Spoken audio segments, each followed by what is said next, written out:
What's up? Patrick LaRouche here from Evolve Restorative Therapy. You can find me at livepainfreeprocess.com. I have a pain-free concierge service that teaches people how to live and move pain-free and to actually attain their full potential or make their way to it, right? So what today's conversation is going to be about today is based off of getting people to get out there and get moving, right? Get things happening. And I hear this a lot when people first come in and it's like, so what shouldn't I do? Like, I know all these different things are bad for me, but what shouldn't I do? And it's very hard for me to do what people want to do.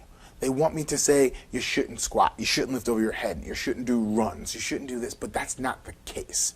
Yes, you're more prone, if you have a knee injury, you're more prone to do damage if you're doing things improperly. But the reason why you're doing things improperly is because your body's not balancing right. How do you fix your body? Is by getting things to move properly. That means you have to use it somewhat. You know, you can go do bed rest and things will seem better, but that's not retraining the muscle tissue. So there's many aspects to answering that question. So I want to give you a thought. What you have to do to answer that question officially is realize this. There is no right or wrong, good or bad. There's just pros and cons to everything. Now that sentence is something that runs true within everything in life. There's not black or white anything. There's just 50 shades of gray. 50 shades of gray. Hopefully some people laughed. But this is what I want you to realize is that there's no right answer to that question. What shouldn't you do? Don't do the things that hurt. You know, don't do things that you're worried about, because your body's going to go into that aspect fearful, frightful, and it's going to lock itself up together. So if your body naturally does this when it's scared, where it's worried, and we're talking about minuscule aspects of it, your body won't move properly. So let's take a shoulder issue.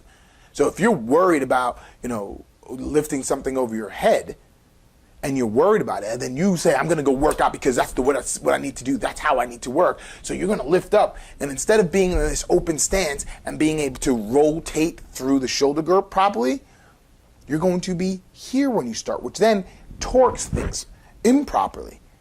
And that's where you're most likely going to get hurt.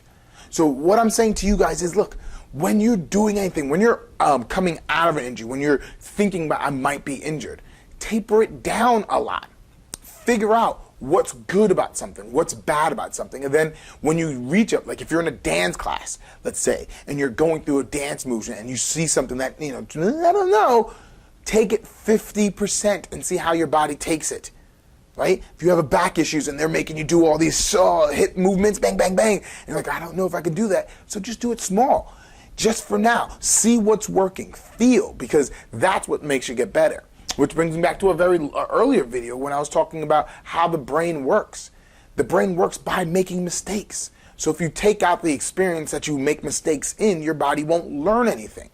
It's just we're so fearful of making mistakes because we think we're fine china so we don't get hurt.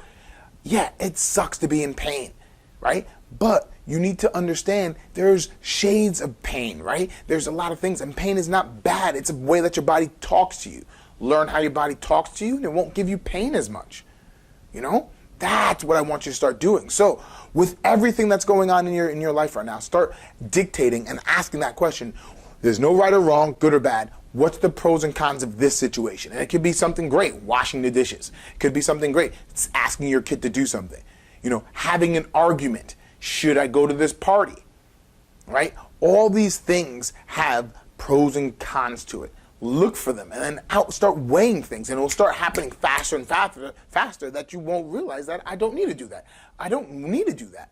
And you want to do certain things, and then you'll start seeing the difference between needs and wants. And that's a whole nother different world, right? But that's what I want you guys to start really focusing on. I want you to really focus on if you're looking at an issue, if you're going to do an activity, what are the pros and cons to it? And when you go in looking at the pros and cons of things in real time, that's when you got it, right? So until next week, I will see you later. But first, wait. Comment down below. Tell me, what areas are you struggling with? And let's start having a conversation about pros and cons of this specific area with your injury. And let's see if I can help a lot of people out. You have a knee injury? You tried to do this? Why don't you slow down doing this aspect, right? Let's have this conversation. Tell me what's going on in the pros and cons world, right? Till next week. Later.